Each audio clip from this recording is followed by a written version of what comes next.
avec. Yes. C'est notre moment. Dites oui aux actualités dans votre journal TV. Manomboka amin'ny 10 hatramin'ny 20 no anananay manana fitaovana maro ihany koa ny Agri Plus afaka ampiarahana azy arakaraka ny asa izay atao. Karazany telo briquet nitro misy vato, nitro plus, nitro LED, tic tac. Nitro mora sy raitra. Nitro.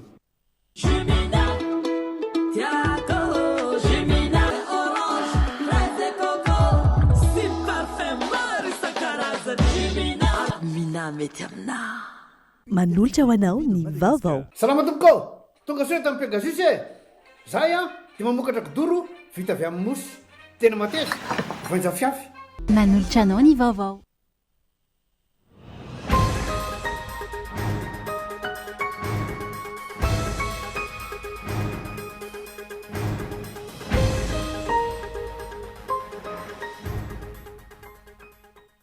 Hofitaina mialohany anatanterahana ny fividianana ny taona 7-20 ny fanatsarana ny lalàna ny feno fividianana sy izay rafitra ifeny fividianana eto amin'ny firenena ho ny filohan'ny senita amin'ity androany ity.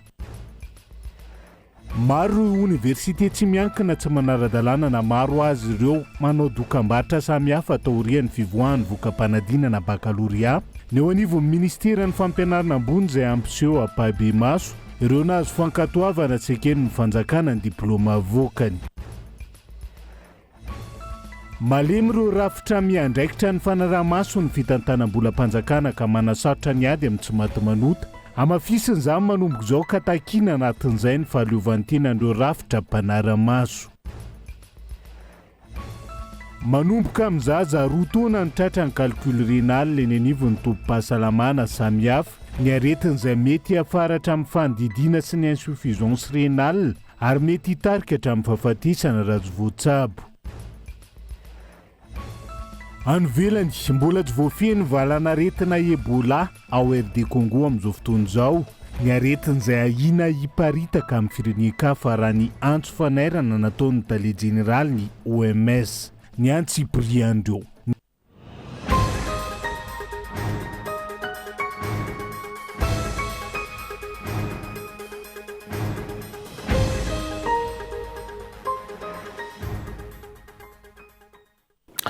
Akasitrahana hatrany ianao tsy misaraka amin'ny fitalavitra kolo amin'izao oro izao tonga soa atao anatin'ny fotoana ny fampalalam-baovao manasa anao avy hatrany tsy saraka anaraka ny fampalalam-baovao hatramin'ny farany etỳ mpanomboana dia lanatsiny ny fahatarana noho ny lafiny hafanomanana fa hoe tsika manokatra ny fiarahana amin'ity ala ity hofitaina mialohany anatanterahana ny fividianana ny taona 7-20 ny fanatsarana lalàna mifeny fividianana eto amin'ny firenena sy izay rafitra ifeny fividianana ho ny filohany seni androany.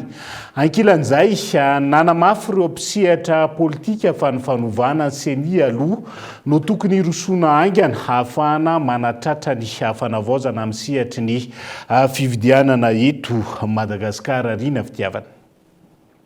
Mazava ny tenin'ny filohan'ny fanavaozana fa manomboka ny volana Jolay ny tena tokony ho vonona amin'ny fikarakarana ny fividianana ny seni raha toka atao amin'ny 7-20 ireo fividianana atao eto Madagasikara. Eo amin'ny eritaony eo ny fiampitaona ahafahana hanadiovana ny tokotany-pividianana, hamahana ny olan'ny fividianana ary anatsarana ny zotram-pividianana.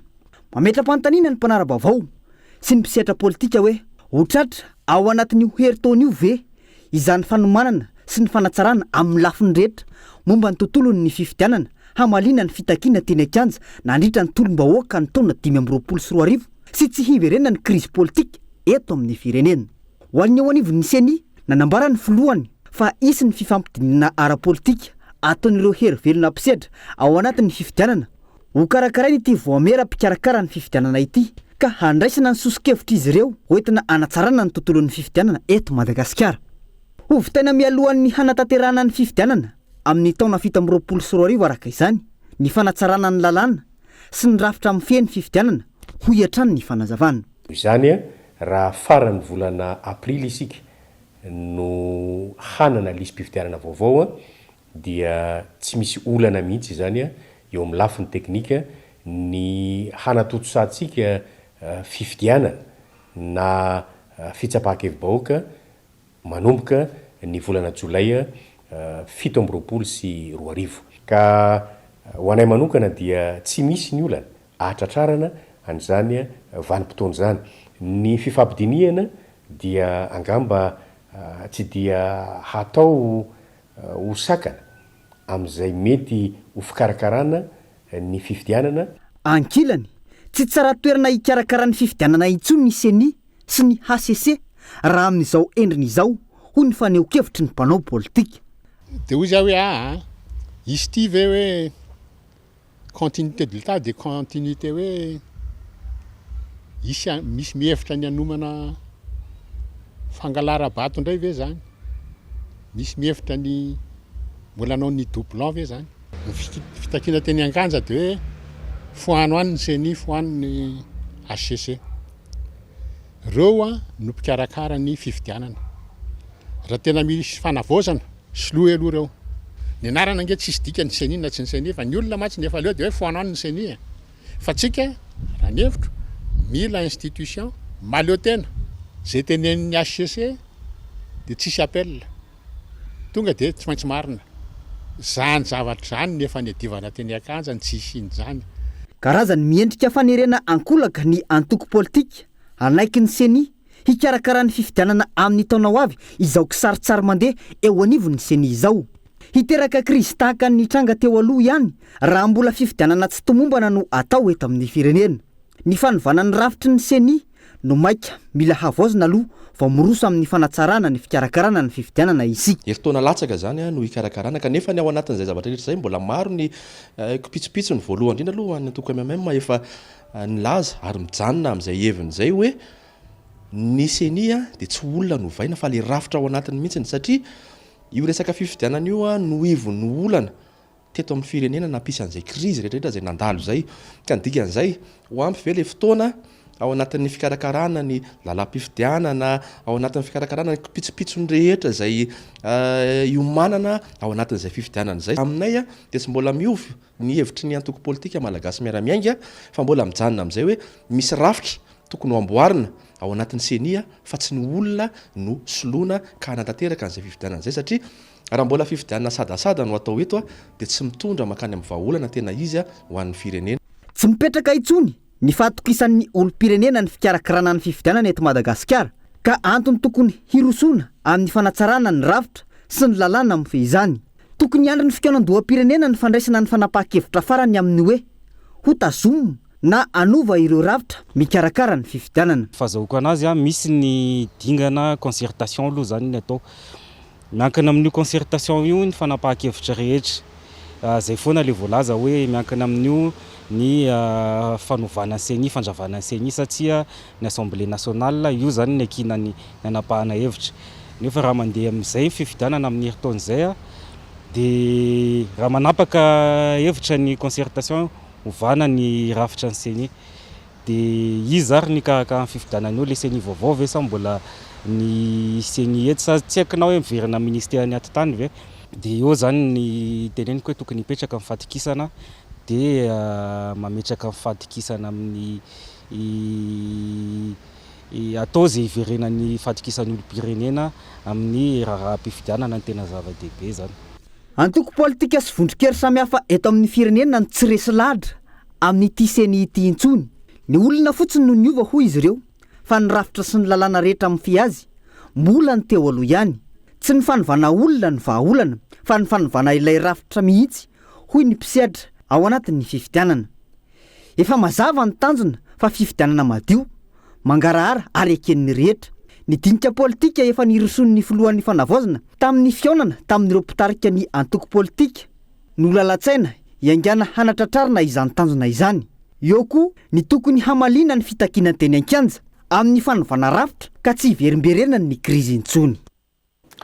Maro ny université manao dokam-barotra taorian'ny fivoahan'ny voka-panadinana baccalauréat misy amin'izy ireny no tsy ara-dalàna ka aranty ao amin'ny tranokala amin'ny ministera ny fampianarana ambony ho hitan'olon-drehetra ahafahana manavaka ny vary sy ny tsiparifary ao anatin'izay avoaka ofisialy araka izany ireo université nahazo fankatoavana ny fisokafany sy ekeny ny fitondram-panjakana ny diplôma avoakany eto amin'ny firenena tojondrina tahiry.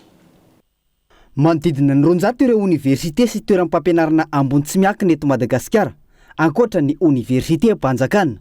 Tsy manana fahafahana andray ireo mpianatra rehetra vao afaka baka ny université Mpanjakana, ka tsy maintsy ho any amin'ny université tsy miankina ireo vao afaka baccalauréat sasany.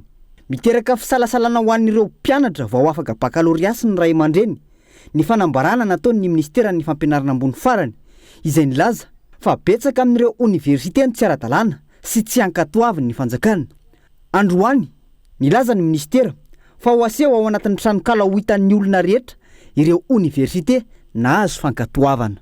Ka ny marary ny olona dia hoe goragora ny toeram-pampianarana ambony, be ny kolokolany amin'ny toeram-pampianarana ambony, tsy mahay ny mpianatra mivoaka amin'ny fampianarana ambony, dika zay tsy maintsy manitsy isika rehetra.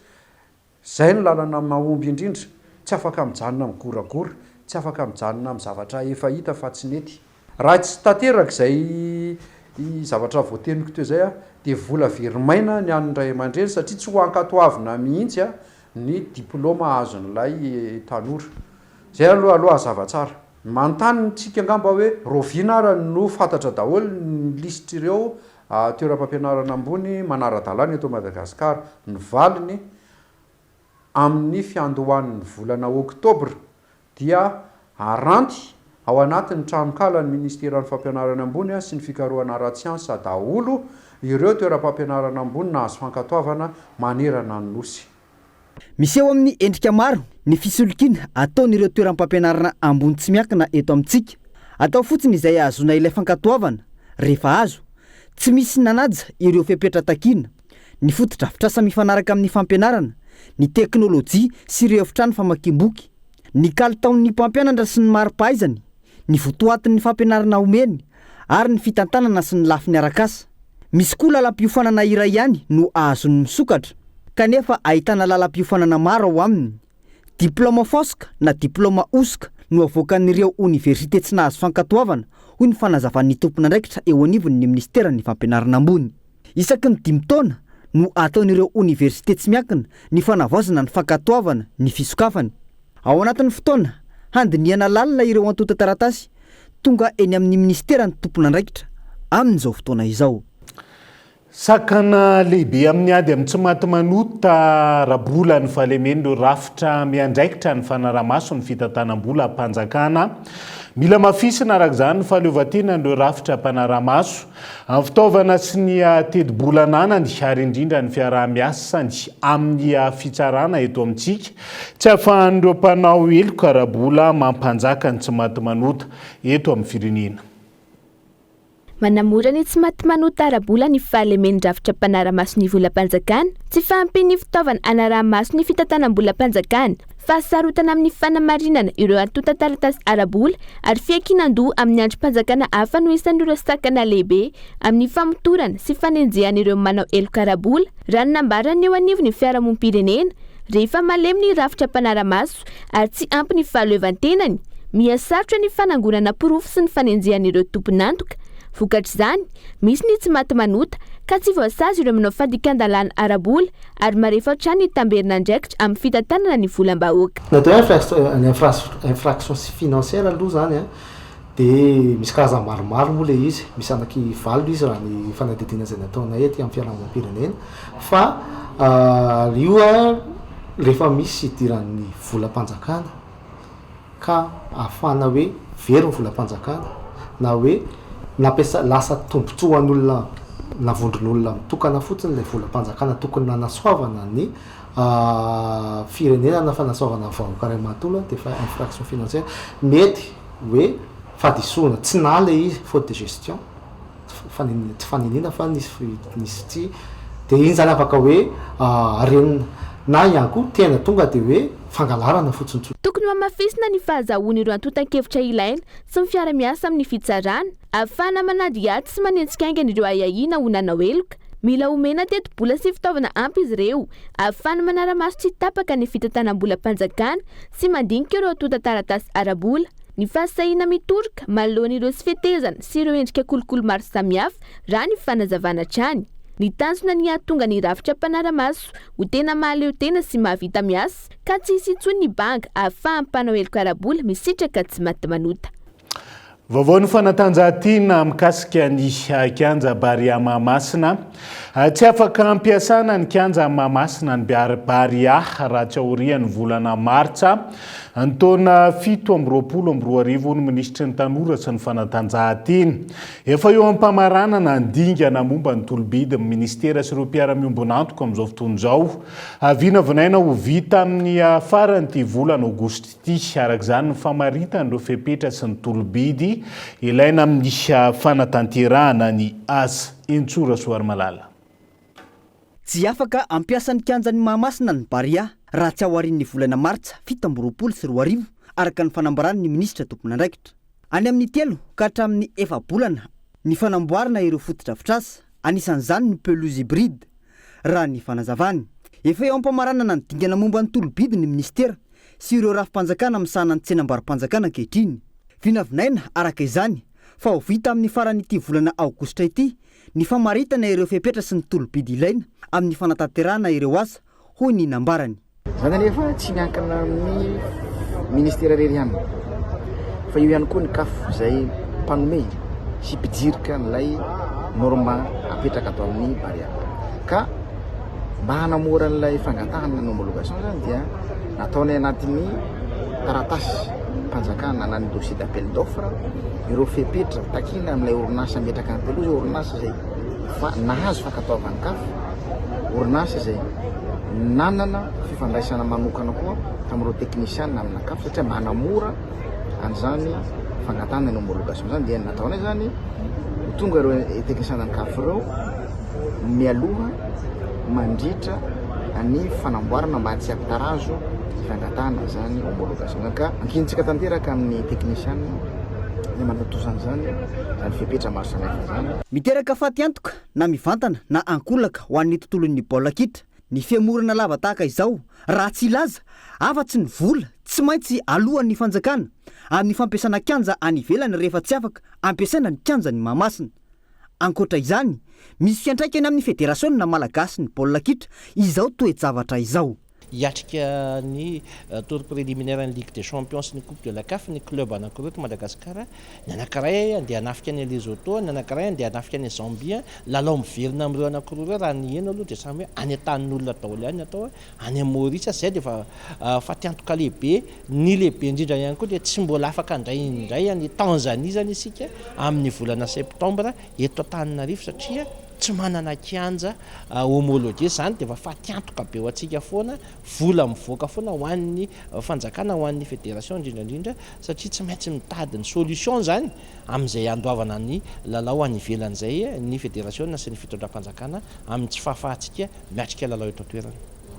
Ny septambra 2024 no efa vonona ny kianjan'ny Mahamasina fa niemotra noho ny tsy fahatongavan'ny kafa tamin'ny fotoana io manoloana ny olana nisy teto amin'ny firenena raha ny fanamafisana. Tamin'io fotoana io saika efa vita ny akamaroan'ny fanitsiana takin'ny kafa tao amin'ny kianjan'ny Mahamasina. Na izany nisy ny asa fanamarinana teknika tsy vita tanteraka. Araka ny tatitra tamin'ny 13 septambra 2024 nilaza ireo tompon'andraikitra fa voaja ny akamaroan'ireo tolo-kevitra 12 napetraky ny kafa. Taorian'ny fitsiriana natao ny taona 14 sy 2024 ka ny andro fitsiriana vaovao avy amin'ny manampaizana ao amin'ny kafa ny kianja. Anisan'ireo fanamboarana lehibe ny fanavaozana ny bozaka, fanitarana sy fanatsarana ny efitrano fisoloana akanjo, fanamafisana ny rafitra vonjitaitra, fametrahana ny tourniquet, fanatsarana ny faritra ho an'ny VIP sy ny VVIP, fanitarana ny tribune ho an'ny mpanao gazety ary ny fanampiana vavahady sy tohatra fivoahana amin'ny tranga vonjitaitra.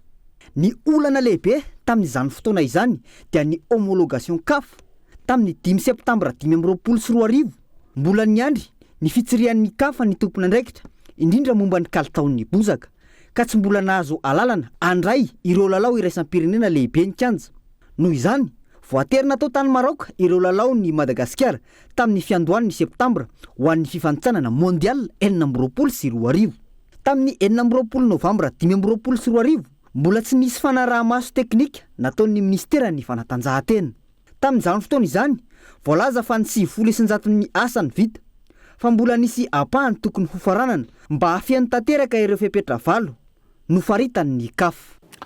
Nosokafana tamin'ny fomba ofisialy androany ny fankalazana ny fahadimy amin'ny 30 taona ny orenan'ny centre hospitalier de Soavinandrina amin'ny fankalazana izay atao ao anatin'ny herintaona raha ny fanazavana Entsora Soarimalala.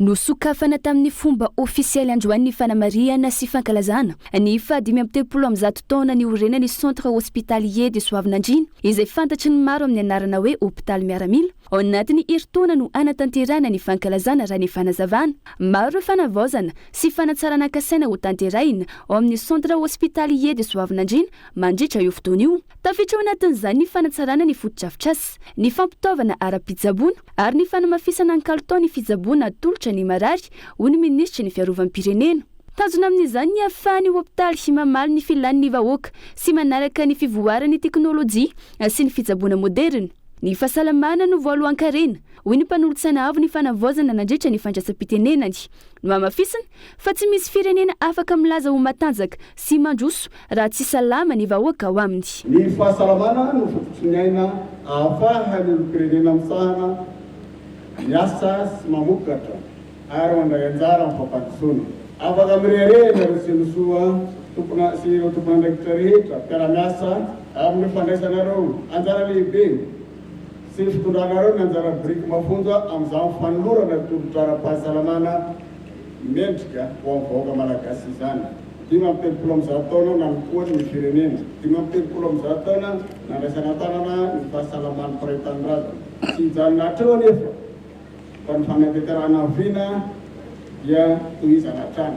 Isan'ireo mampiavaka sy mampisongadina ny hôpitaly miaramila ny fandidiana fo izay efa nanomboka ny taona 2024 raha ny fanamafisana natokana ho an'ny zaza sy ny tanora hatreto ny fandidiana fo noho izy ireo anisan'ny sokajin'olona mora tratra ny areti-po eto Madagasikara araka ny fanazavany Tale Jeneraly ny Senosoa tanjona napetraka tamin'izany ny fampihenana ny isan'ireo zaza malagasy voatery alefa any ivelany. Efa eo amin'ny fahafito na ilay antsoina hoe hetsika na ilay antsoina hoe mission de chirurgie cardiaque efa mission anankifito no vita hatreto amin'io volana septambra io na oktobra eo arakaraka fandaminana dia hiditra amin'ny mission manaraka amin'ny fandidiana fo misokatra isika hatreto dia manodidina ny zaza 30 eo no voaray an-tanana amin'izany fandidiana fo misokatra zany ary izy rehetra ireo zany dia asitrana somatsara tsy nisy ny takaitra ary tsy nisy ny fahafatesana.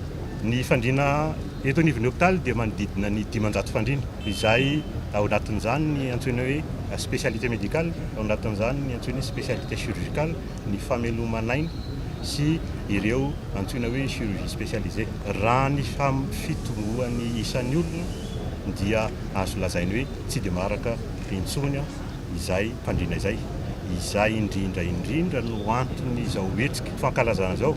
Raha tantara ny 17 ny volana aogositra 2024 no nanankana ny mpanjaka Ranavalona fahatelo ny centre hospitalier de Soavinandrina izay nametraka azy ho isan'ireo toeram-pitsaboana azoky ny indrindra ato amin'ny firenena noho ny fandaminana samihafa tsy maintsy natao androany vao nitanterahina tamin'ny fomba ofisialy ny fanomboana ny fankalazana izao tsingeritaona fa 530 izao.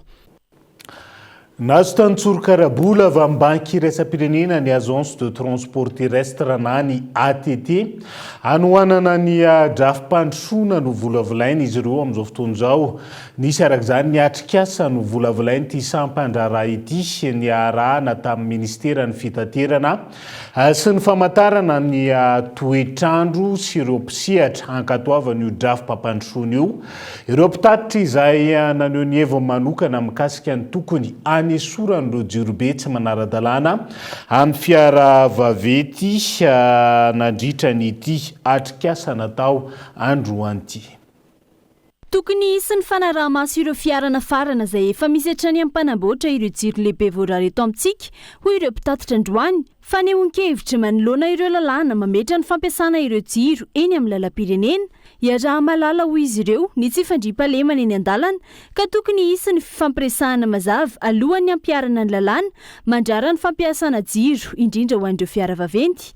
Raha ny hevitray mpitatitra dia izao tokony any amin'ny fanafarana aloha dia efa asiana ny fameperana hoe mifanaraka amin'ny zava-misy eto ve ilay zavatra ampidirina eto Madagasikara matomako ny mpitatitra mipetraka eny amin'ny fiara reny dia ny alam-boly reny ny vidiny reny ary no heverina fa mamany olana amin'ny ampahany koa anay mpitatitra satria azadiny fa zay koa misy problème de sécurité jerenay misy problème de visibilité koa jerenay mireny jiro reny satria angamba ataoko hoe tsy mety kosa raha izay foana no iandronany rihatra satria zay moa mpampiasa farany an'ilay izy fa mba tokony misy pepetra raisina alohan'ny ampiarana n'ilay lalàny. Nahazo tantsoro karabola avy amin'ny banky iraisam-pirenena ny agence de transport terrestre eto Madagasikara na ny ATT anohanana ny drafim-pampandrosoana ny volavolana izy ireo. Nanatanteraka atrikasa ny arahana tamin'ireo mpisehatra sy ireo mpiara-miombina antoka amin'ity sampandriaraha ity androany ankatoavana io drafim-pampandrosoana io. Atrikasa ny arahana tamin'ny ministeran'ny fitaterana sy ny famantarana ny toetrandro sy ireo mpietsehatra eo amin'ny lafin'ny fifamoivoizana. Mazava ho azy isy akony lehibe eo amin'ny sehatry ny fitaterana an-tanety izay satria hiatsara kokoa zany ny fomba fiasan'ny eto anivon'ny ATT sy ny asa izay omeny ny ATT anareo mpanjifa zany omeny ny ATT ihany koa anareo mpiara-miasa aminy ny mpitatitra sy ny avy eo anivon'ny ireo mpanala fanadinana azahoana taratasy mamely fiarakodia amin'ny taona ho avy rehetra ary ihany koa mamela ny ATT anokatra misy kokoa zany misy olo tena paritry ny ATT raha hatreto aloha izay mbola 20 zany ireo faritra misy ATT ao aorianan'izao zany dia hisokatra kokoa any amina toerana hafa indray zany ny ATT mba hahafahan'ireo vahoaka misitraka ny service izay omeny ny ATT. Mahavelom-bolo ireo mpitatitra ny fisian'izao atrikasa izao ary nilaza izy ireo fa tosika lehibe anatsarana ny fitaterana sy ny tolotra omena ny vahoaka izany.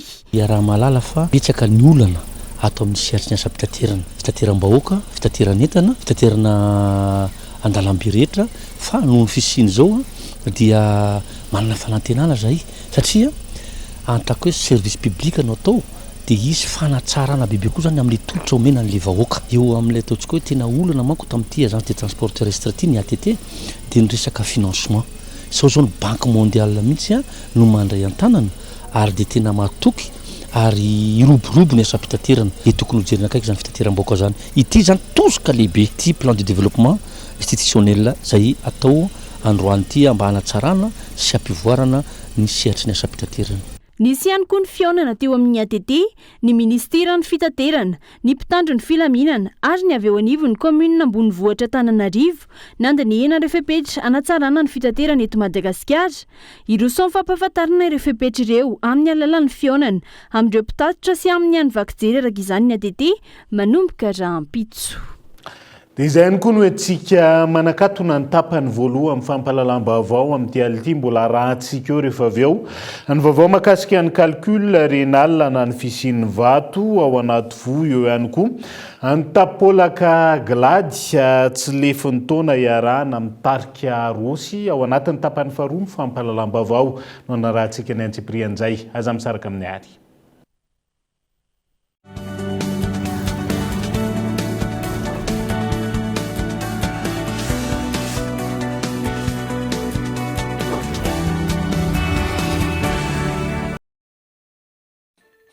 Salama tompoko, tonga soa tamin'ny Pegasus Zay dia mamokatra kidoro vita avy amin'ny mosy. Tena mateza, voenja fiafy. Manitsy azy an-damosy na ary manampy amin'ny fitsaboana azy. Fonina azy safidianana. Tsy tiany bibikely io tsy mandray lelana hafa. Azo andalorana. Azo atao conseil anan-kanapé. Mety boena gilet de sauvetage. Ary mbola misy tapis masolotsia amin'ny loko isan-karazany, tsy mifidy toerana n'aiza n'aiza. Mahatapy soka, mora diovina sady tsy matahotra rano, nefa malefaka. Pegasus koa dia mbola manana canapé sady fandriana ary isolant thermique, ilay mampangatsiatsika ny atitrano amin'ny andro mafana sy miazona ny hafanana amin'ny andro mangatsika dia tonga avaraliana fa misy revo zay tiny e. Tiako Jimina mangala etaitanaka manala etaeta itanao mpivatraretraretra meilleure qualité mitondra vitamine C Jimina ny goût tegna naturel tsy piraty fa tegna réel café orange fraise et coco sy parfum maro isan-karazany Jimina avy agny Europe an'le tegna top Mina mety amina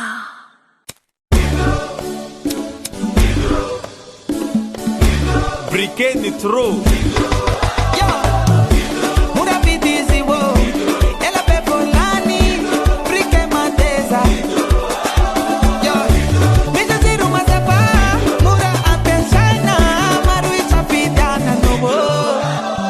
Karazany telo briquet Briquet Nitro misy vato Nitro plus Nitro LED tic-tac Nitro mora sy raitra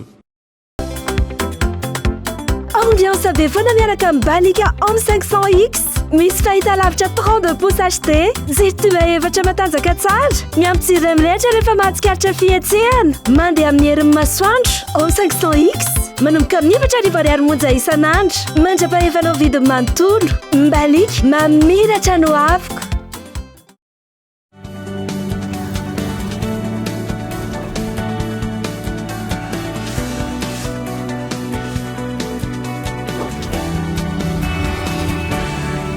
Anoizantsika ny tapany faharoa amin'ny fampahalalam-baovao manomboka amin'ny zaza rotona no tratran'ny calcul rénal na ny fisian'ny vato ao anaty fo manaraka fitsaboana eny anivon'ny tompo-pahasalamana nanaovana fanadihadiana mety hafaratra amin'ny fandidiana sy ny insuffisance rénale izay mety hitarika ao amin'ny fahafatesana ny aretina raha toka tsy voatsabo ara-potoana ka isan'ny fanohitra amin'izao fotoan'izao ny fitsaboana natoraly ho ny mpitsabo nanaovana fanadihadiana tsara soarvelo. Tsy mifidy taona ny calcul rénal na ny lithiase urinaire izay fisian'ny vato ao amin'ny fo ny calcul rénal misy azy avokoa 70 hatramin'ny 570 isan-jaton'ny olona amin'izao fotoana mahatratra 1,5 sy 2 hetsy eo ny olona voakasika ity aretina ity eto Madagasikara isan-taona izany hoe mahery ny 700 isaky ny 2 hetsy-ponina raha ny antotanisana avoakany annuaire des statistiques sanitaires de Madagascar ny febroary lasa teo. Raha tao amin'ny CHUG raha manokana 770 no didina noho ny calcul urétéral ny taona 420 mampihena ny fahasarotana teraky ny calcul rénal ny fitiliana ara-potoana ny fisorohana ny fahampiany ransotrona ary ny fahazoana fitsaboana ara-potoana hoy ny mpitsabo manampy ihany koa ny fitsaboana natoraly na izany azy fitsaboana tokana ny fandidiana raha toa misy ny fahasarotana. Eo ihany koa ny fihinanana calcium be loatra. Te hipipi koa nefa ninao dia tazominao le izy verina makany amin'ilay voanao ndray ilay mikroba teraka aretina ho an'ilay vo zavatra hafa anankiray indray. Inona fisorohana azadiny ny rano.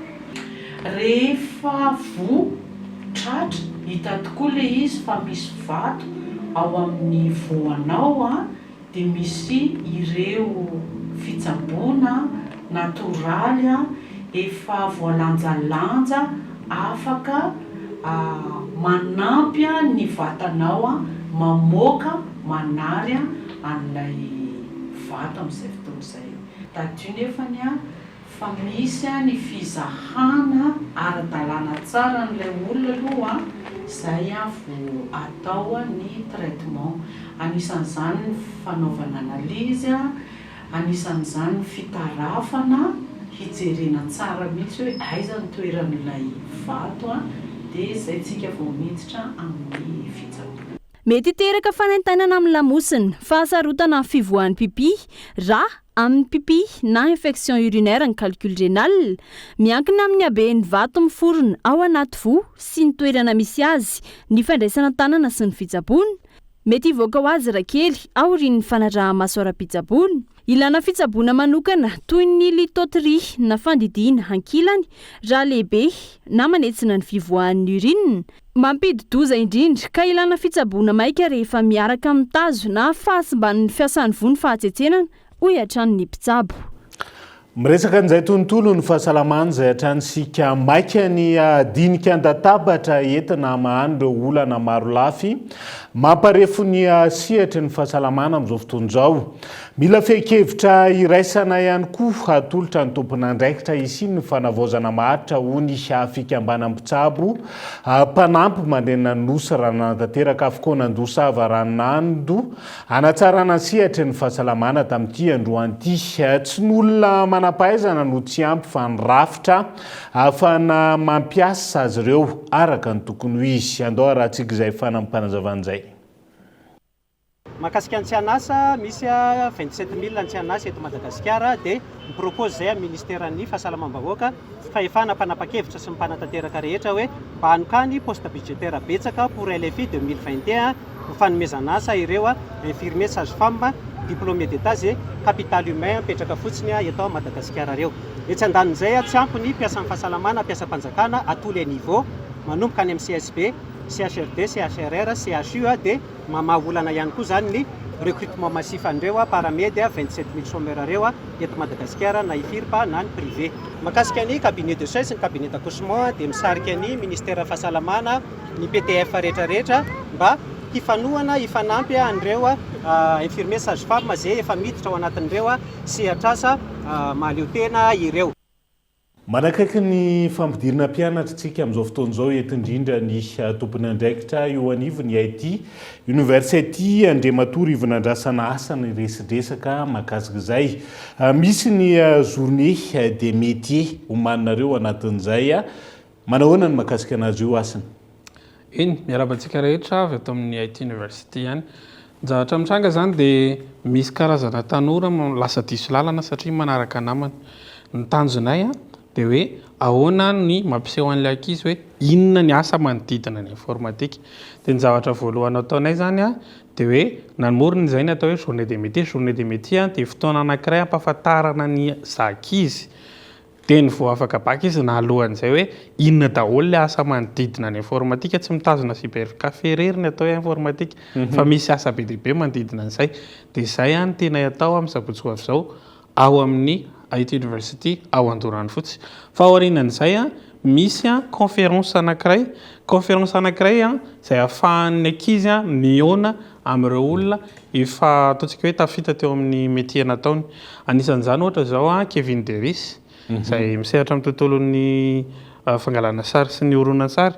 Misy koa zao ny Toky Rabesson izay mpamorona any My Agency, izany hoe orinasany zany. Misy koa sortant an'ity hoe fa 12 taona ny sehatra tao anatin'ny fandaharana tompona orinasa. Misy koa olona hafa izay ataontsika hoe tsy nanangana orinasa indray fa tena hoe expert amin'ny tontolo misy anazy.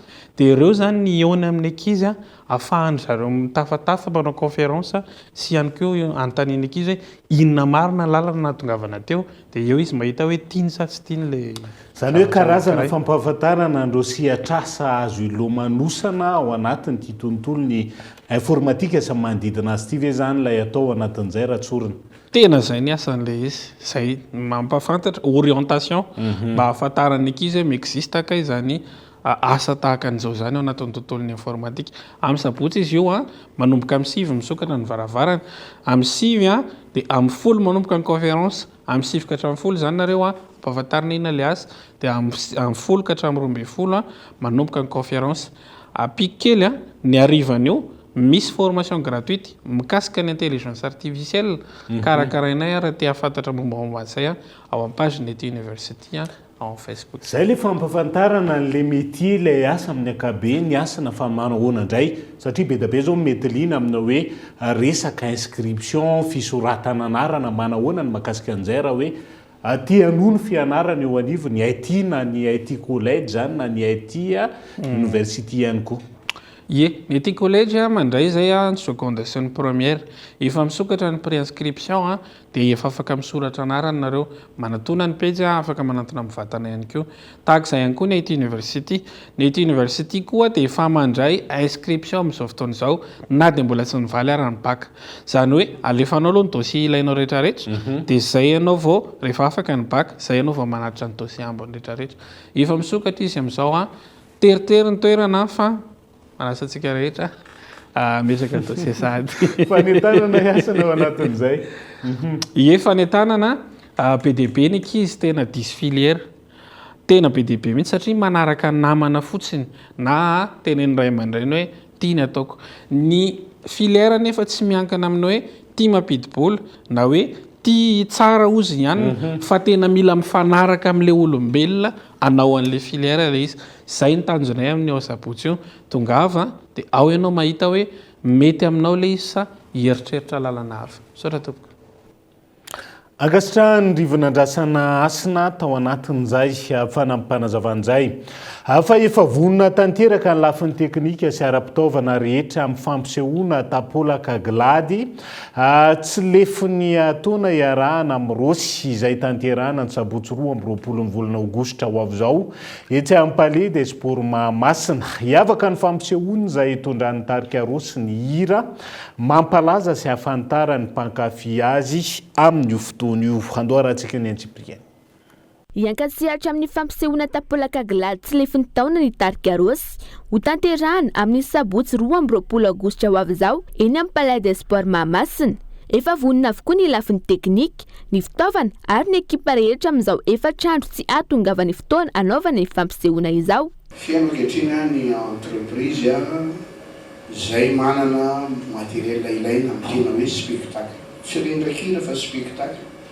Zany hoe na jiro, sono, structure ary ny fomba fampitana hitanao hoe lasa misy ery misy ato miala mahazatra zany hoe taloha ny afisy na mahirana be na nanao afisy zany raha problème be dia ary maha glady azy fanterina dia mbola tsisy ohatran'izao raha na lehibean'ny ampleur an'ilay izy na ny ambition satria zay manana ambition io concept mipetraka io ny glady sy totany ela io.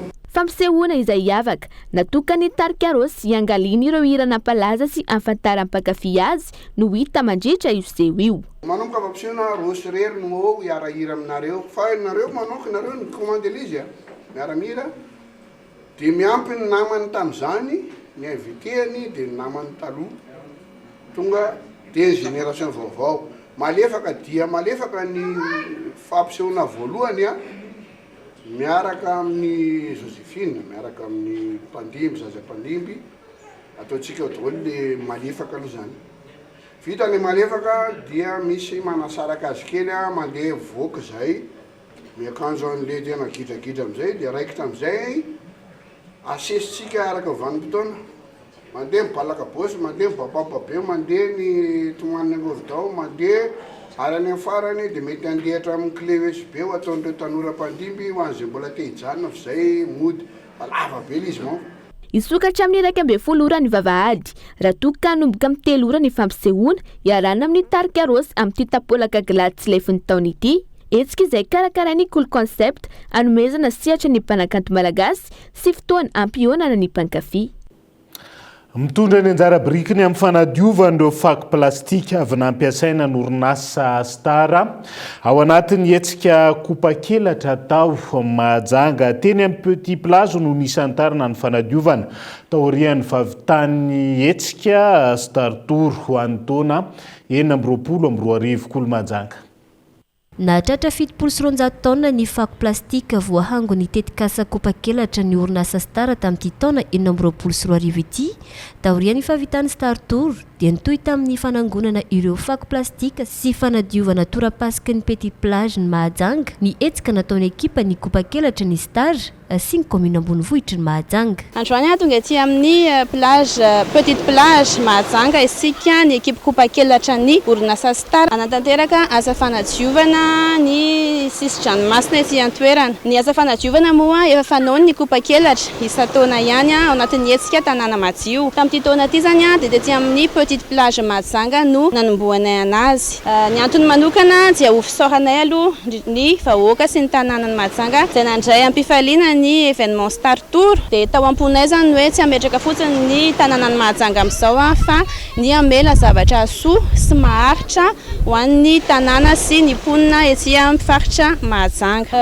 Atao aiza ny fako rehefa voahangona eto. Misy mpiara-miasa amin'ny Star aty Mahajanga izay mandray indrindra moa ireo fako plastika izay ho voahangontsika eto dia izy ireo avy eo ho ahodina indray ho tonga fitaovana hafa afaka ho ampiasaina amin'ny fomba hafa indray. Ho an'ny fako tsy plastika kosa dia misy fiara-miasanay amin'ny commune urbaine ny Mahajanga izay anangona ireo fako tsy plastika ka hitondra an'ireo any amin'ny dépôt ny fako eto Mahajanga. Tanora avy ao amin'ny fikambanana maro samihafa avy eto Mahajanga toy ny Mouvement Boeny, Club Bush, Association Jeune Mada, tanora avy ao amin'ny Draine Boeny no nilatsaka amin'ny sitrapo niara-ny salay tamin'ity fanadiovana fao be nataony orinasa Star teny amin'ny Petit Plage ity.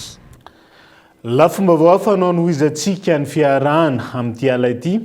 Percepteur miisa 3 ambefapolo no nisitraka fampiofanana momba ny digitalisation tao amin'ny faritra loatra mangory tamin'ny alalan'ny fampiasan'ireo fitaovana mifanaraka amin'ny teknôlôjia.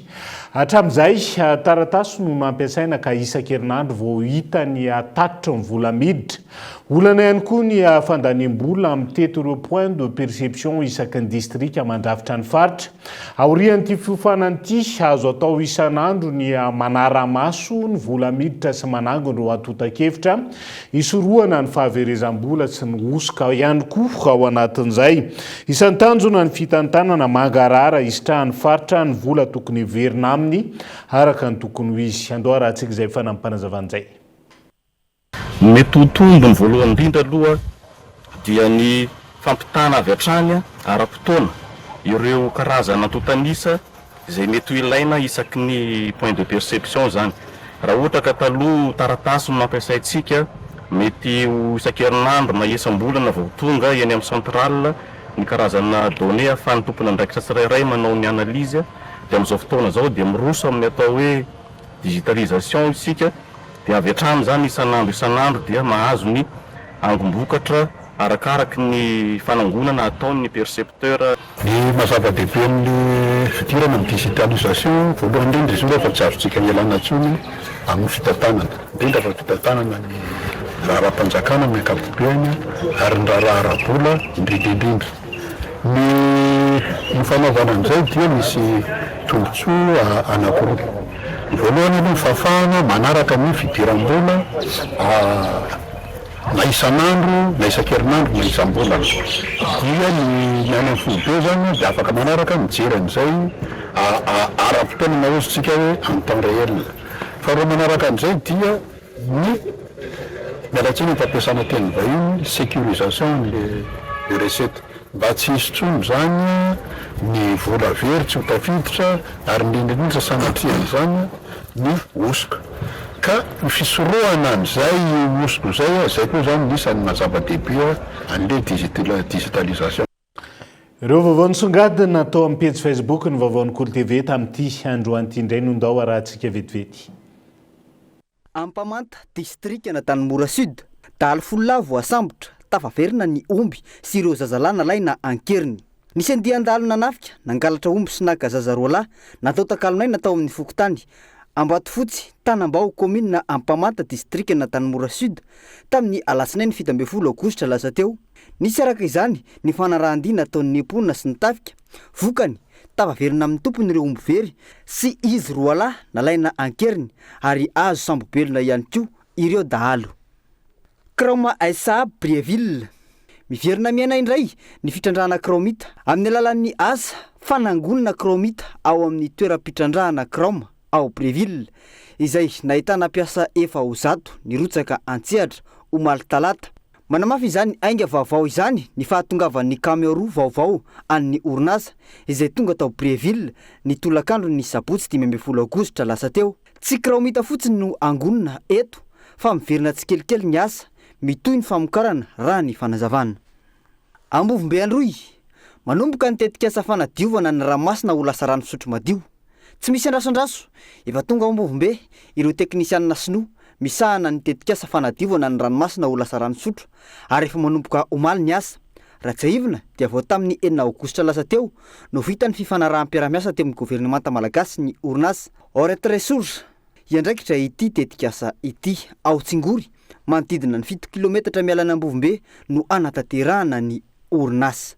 Finavinaina amokatra 500 metatra toratelo isan'andro izy io ka afaka mamatsy rano fisotro ho an'ny olona manodidina ny 507 alina. Ampitatafika ny antso vonjy ilay mpamakitrano voatifitra ny tompotrano. Androany alarobia 17 aogositra tamin'ny 3 ora maraina tovolahy iray nikasa amakitrano no tsy tafarina intsony taraiky teo ambony tafitrano eo ambanin'ny varavarakely saika hiditra rehefa voatifitra. Nisy mpitandro ny filaminana nipetraka ao amin'ilay trano ka raha vao naheno fa misy mikasa amo indray ilay varavarakely dia nitifitra avy hatrany ka ny bala no niarahaba any io tovolahy io. Ity farany izay saika amakitrano indray no niantso vonjy tao aorian'izay. Nentina namonjy ny toeram-pitsaboana moa ny tenany noraisin'ny gendarmerie. Ampitatafika kosa ny famitorana azy. Dia izay ihany koa no entina manakatondray ny fiarahantsika amin'ity ality naizanaiza misy anao ankasitrahana hatrany ianao nanaraka ny fampalalam-baovao hatramin'ny farany veloma tompoko.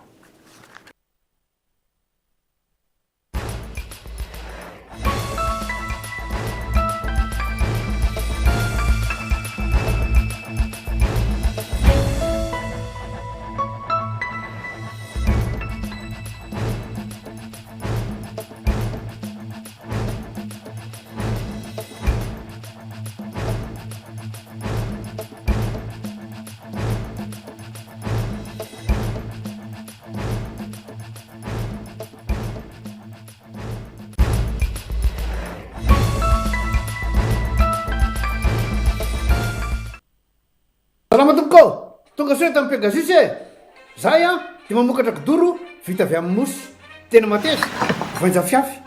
Za présenté ny vava manomboka amin'ny 5 hatramin'ny 20 chevaux no anananay. Manana fitaovana maro ihany koa ny Agri Plus afaka ampiarahana azy arakaraka ny asa izay atao. Karazany telo briquet, briquet nitro misy vato, nitro plus, nitro LED, tic tac. Nitro mora sy raitra. Jumina, Tiago, Jumina, orange, fraise et coco, si parfum maro isan-karazany. Jumina, mina mety amina. Nanolotra ho anao teo ny vaovao. Avec Yassi, c'est notre moment. Dites oui aux actualités dans votre journal TV.